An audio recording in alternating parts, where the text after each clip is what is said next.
কক্সবাজারকে টেকসই সিটি হিসেবে গড়ে তুলতে সমুদ্র সৈকতে পরিচ্ছন্ন রাখার অতীব গুরুত্বপূর্ণ বলে মন্তব্য করেছেন চট্টগ্রাম সিটি কর্পোরেশনের মেয়র ডাক্তার শাহাদত হোসেন।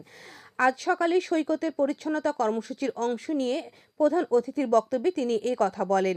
মেয়র শাহাদত বলেন, পর্যটনের হাব হিসেবে অর্থনৈতিকভাবে কক্সবাজারে অপার সম্ভাবনা আছে।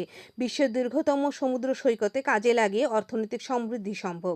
মূল লক্ষ্য হচ্ছে যে আমাদের এই সম্পদ, এটা the longest beach in the world. So এই সম্পদটাকে আমাদেরকে রক্ষা করতে হবে, by hook or by crook. সমুদ্র সৈকতের লাবণী পয়েন্টে ইফসার উদ্যোগে সচেতনতামূলক পরিচ্ছন্নতা কর্মসূচি চলাকালীন মেয়র শাহাদত হোসেন পর্যটকদের সাথে কথা বলেন এবং সৈকতে পরিচ্ছন্ন রাখতে সকলের ভূমিকার কথা তুলে ধরেন। এতে ইফসার পরিচালক doctor Arifur Rahman, Cox's Bazar international university chairman Mujibur Rahman সহ সংশ্লিষ্টরা উপস্থিত ছিলেন।